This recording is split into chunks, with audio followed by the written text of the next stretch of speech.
Olá pessoal, eu sou o Roju Soares e hoje eu tô aqui para poder responder as perguntas que vocês escolheram para a entrevista exclusiva comigo. Olá, eu sou Marcelo Tofani, sou cantor e compositor daqui de Belo Horizonte. Participei do quadro Compartilhando Ideias sobre Direitos Humanos, respondendo algumas perguntas do Rodrigo, e agora eu vou perguntar para ele. No mundo atual e globalizado, milhões de seres humanos possuem seus direitos humanos violados e não garantidos. Como você acredita que essa realidade pode ser mudada? Eu acredito que essa realidade ela pode ser mudada através de uma democracia popular e através da educação. E quando a gente pensa em democracia em popular, é uma democracia diferente da democracia que a gente vive atualmente, né? Democracia popular, ela é uma democracia que constitui uma participação coletiva, né? Que é construída no conjunto da sociedade. É uma democracia que garante direitos a todas as pessoas. Ela não incentiva a alienação das pessoas para com temas políticos, né? E sim estimula, ela investe em políticas públicas para que cada vez mais as pessoas tenham a consciência de que é responsabilidade de todos nós entender que nós somos responsáveis para que a sociedade caminhe e prossiga. A sociedade que a gente vive hoje, ela atua cada vez mais nos interesses econômicos, né? Aumentando os lucros das grandes empresas, das multinacionais, enquanto precariza a qualidade de vida da população. E para mim isso é uma grave violação aos direitos humanos. Quando a gente age de forma a ir contra esse sistema, combater essa lógica, a gente está agindo, na verdade, contra a violação dos direitos humanos que rege aí a sociedade atual. E é através da educação que as pessoas elas entendem quais são os seus direitos, possuem formação política, um pensamento crítico e entendem que a cidadania é muito importante para a construção da sociedade. E sem educação, eu não acredito que exista a possibilidade de haver acesso e de respeito aos direitos humanos. Meu nome é Priscila, sou estudante de Direito, auxiliar jurídico, tesoureira da Atlética de Direito da Newton. Participei do quadro Compartilhando Ideias, onde eu falei sobre o Estado laico. E hoje eu estou aqui para poder fazer uma pergunta para o Rodrigo, devolvendo aí. O que poderia ser, no seu ponto de vista, executado com eficácia para que o Estado laico fosse garantido na sociedade brasileira? O que eu acredito de verdade que seja uma possibilidade concreta de efetivação do Estado laico na sociedade brasileira seria apenas através de um rompimento com a lógica que rege a sociedade, que é priorizando relações de dominação e poder. E as instituições, elas acabam tendo um papel muito importante na manutenção desse sistema. As igrejas, às vezes, se a gente for pensar como uma instituição religiosa, né, que tem uma influência muito grande na formação de opinião das pessoas, acabaram que apropriaram da fé para realizar a chamada manipulação de massas, em que se aliena as pessoas da sua condição política, da realidade política que se vive, e acaba gerando um comodismo generalizado à atual situação em que se encontra. E acaba que elas se tornam instituições que operam junto com o sistema, que se tornam alinhadas deles, né? O Estado ele acaba também acatando aos interesses dessas instituições por elas mesmas estarem contribuindo para a manutenção do sistema que opera na sociedade. O que precisa ser feito é romper com essa lógica, romper com essa questão de opressão, de dominação, de poder, para que se controle as pessoas através das instituições que formam o imaginário das pessoas. E para isso é necessário que tenha uma lógica mais humana das situações, de ver as instituições como forma de emancipar o pensamento crítico das pessoas e fazer com que o Estado atua pelo interesse do bem coletivo e não em prol dos interesses de grandes corporações, né, instituições financeiras, e que venha a trazer uma realidade em que todas as religiões sejam respeitadas e não que o Estado venha a dar privilégios a alguma e se apropriar delas. Oi, meu nome é Thales, sou militante do Movimento Juntos, diretor da União Estadual de Estudantes de Minas Gerais, estudante de Engenharia de Computação lá no Cefet. Eu participei do quadro Compartilhando Ideias e falei sobre terrorismo. E aí eu vou fazer a pergunta agora para o Roju. A pergunta é: você acha que de alguma forma o terrorismo tem influência no aumento do número de refugiados e imigrantes? Com certeza. Não só quando se trata do terrorismo ligado ao extremismo religioso, né?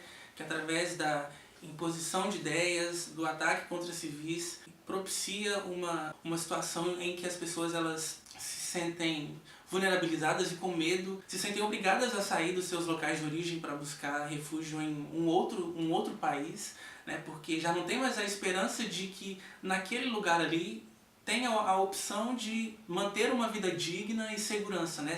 Os civis eles são alvos constantes de ataques terroristas, assim como também o terrorismo estatal, que é quando o próprio Estado ele financia políticas duras contra a vida da população, políticas de cerceamento de liberdade, né, de oportunidades, que coloca as pessoas em uma situação de vulnerabilidade social, tendo que deixar o seu país de origem para buscar melhores condições de vida em um local que seja atrativo. Buscar em uma outra cultura, em uma outra sociedade, em um outro parâmetro, uma realidade em que essas pessoas tenham uma condição de vida melhor e mais chances de ter oportunidades e liberdade em sua vida para poder se manter e progredir. Meu nome é Rafaela Soares, eu sou formada em administração. Eu participei do Compartilhando Ideias e o meu tema foi séries de TV. E minha pergunta selecionada hoje foi: por que você acredita que as produções de seriado estão crescendo tanto no mundo afora? Acho que as produções de seriados elas conseguiram um investimento, né, e uma autonomia muito grande no mercado da indústria da mídia. Hoje as produções elas são de qualidade cinematográfica.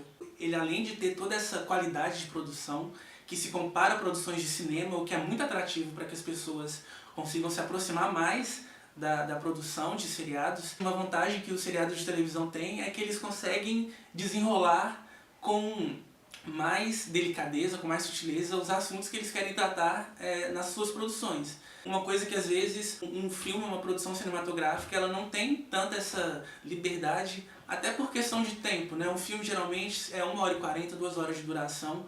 Os seriados aí, eles se estendem por um arco de episódios e que depois é dividido em temporadas. Dá para poder desenrolar com argumentos mais bem elaborados, né? Todas as questões que envolvem o seriado, que tratam de questões sociais, eles possuem um papel importante em uma tendência que mostra às pessoas diferentes formas de ver a vida, diferentes formas de pensar. O seriado, né, muitas vezes em um episódio mesmo, ele já consegue concluir uma ideia. Ele é mais objetivo, ele é mais prático. E eu acho que isso chama mais atenção. As pessoas, elas admiram, elas contemplam essa praticidade, essa objetividade, essa qualidade de produção que abarcam as produções de seriado em relação às produções concorrentes aí, que contrastam com os seriados de TV.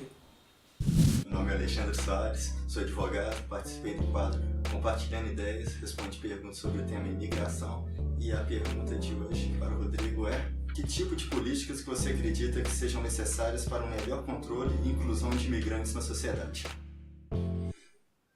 Eu acho que é um papel importante do governo trabalhar na conscientização da população a sempre receber bem e estimular a inclusão das pessoas na sociedade, e independente da origem de quem está vindo, né? Esse é um princípio humano de respeito, de liberdade.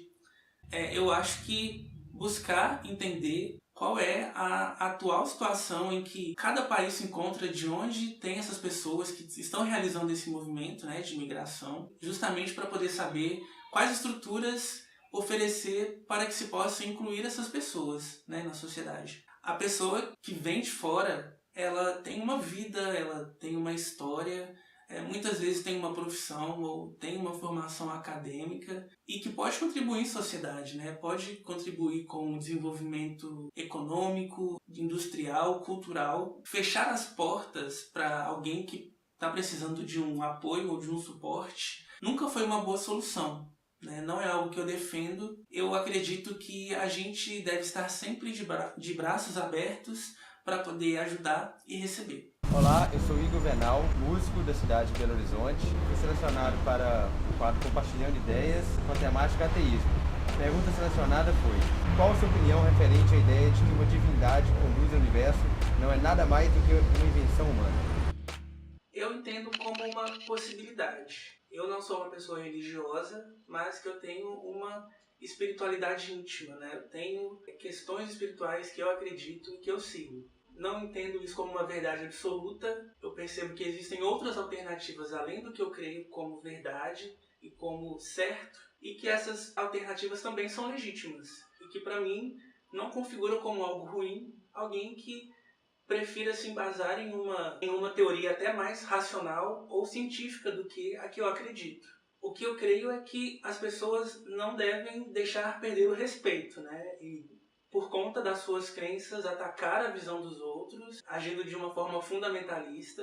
A liberdade religiosa e a liberdade de não crença, elas devem existir e devem ser respeitadas, porque faz parte da diversidade da sociedade. Meu nome é Mariana, sou estudante de História na PUC Minas, faço um projeto de extensão na Escola Integrada, participei do quadro Compartilhando Ideias da Opinião 10 sobre o tema comunismo. E hoje eu vou falar uma pergunta para o Rodrigo. Você considera que uma tomada de poder pelo proletariado que possa resultar no fim de uma sociedade capitalista seria uma alternativa para o fim das desigualdades sociais existentes?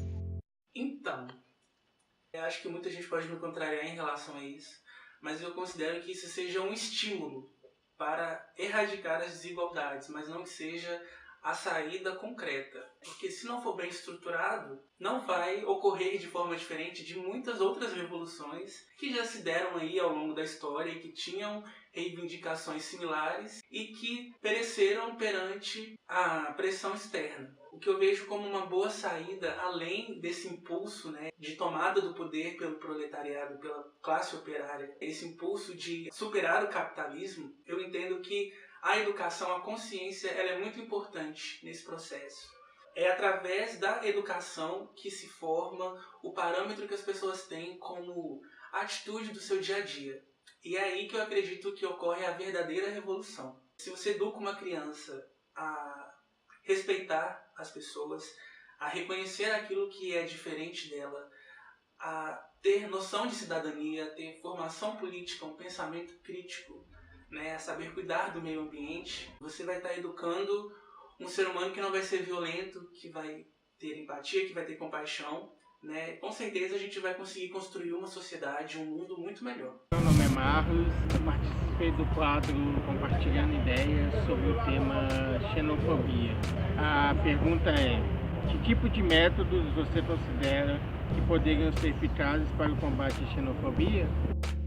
Eu acho que a xenofobia ela leva consigo aspectos culturais que atingem a vida da população e as suas relações de forma generalizada. A gente vive em uma cultura que nos leva a não querer compreender aquilo que é diferente da gente, seja como uma cultura ou como um comportamento ou pelo próprio indivíduo mesmo ali, e que nos leva a querer demonizar aquilo que é o distinto, né? Partindo da premissa de que eu estou certo e ele está errado, né? É sempre nós e eles.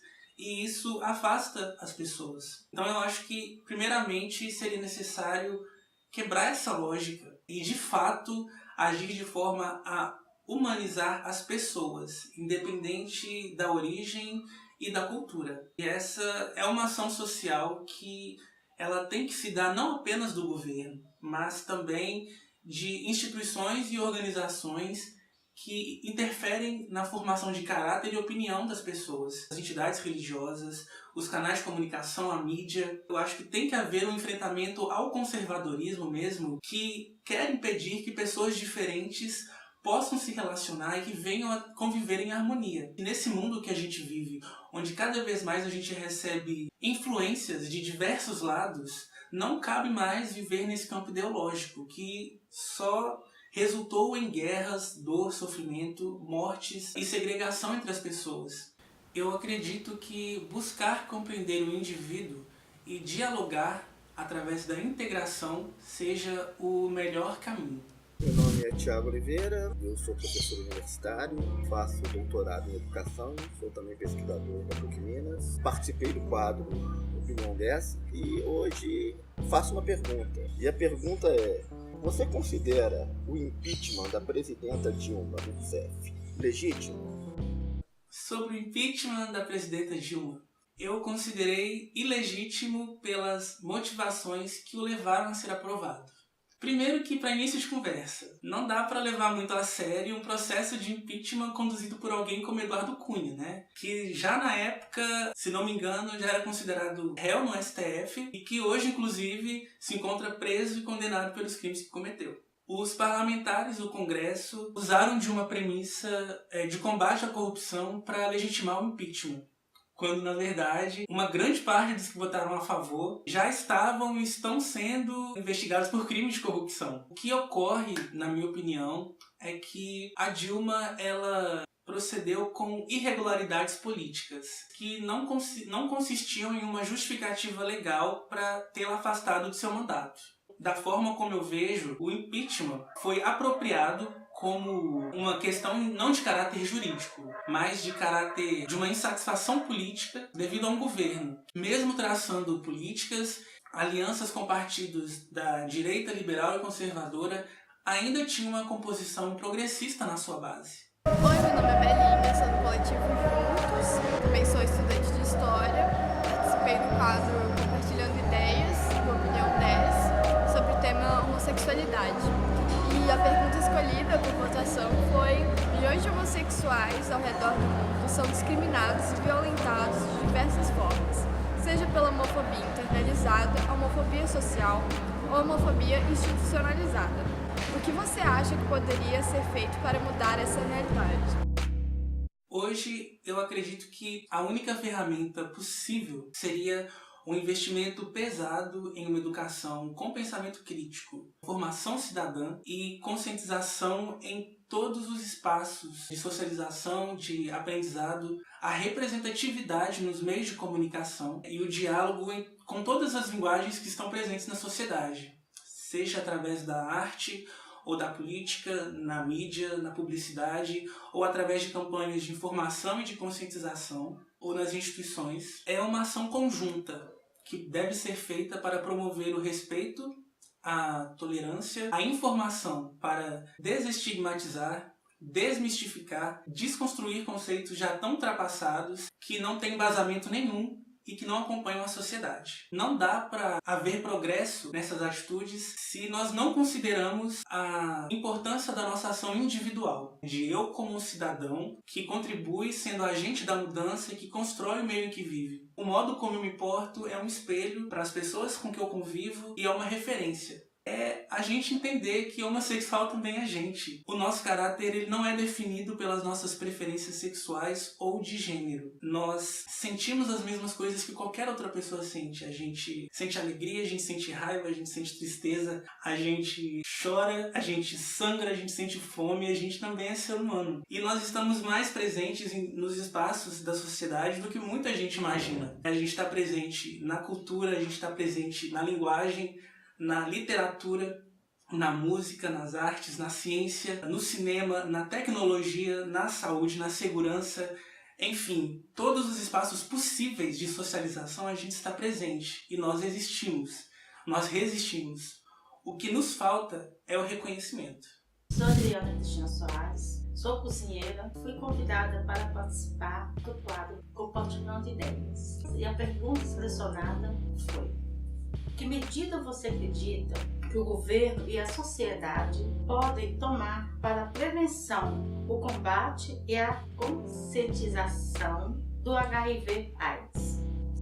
Eu vejo que a gente vive um momento muito intenso de conservadorismo e tabu religioso que querem retroceder com as políticas de educação sexual nos ambientes socioeducativos. Isso acaba se tornando um empecilho também com as discussões sobre doenças sexualmente transmissíveis. É um compromisso com a saúde e o governo e o Ministério da Saúde também enfrentem essas forças e não permitam que esse debate enfraqueça. É preciso cada vez mais levar essas discussões nos ambientes socioescolares, nos canais de comunicação, reforçar campanhas e estimular sim o uso de preservativos nas relações sexuais sempre. E não apenas para não engravidar, e sim para se prevenir de doenças que são transmitidas pelo sexo também. O sexo, ele não é algo que se reduz apenas à reprodução e não é algo exclusivo da população hétero. É preciso saber lidar com a sexualidade da população LGBT. Isso também se dá nos espaços escolares, porque é lá que a juventude está em um processo constante de formação social, de desenvolvimento sexual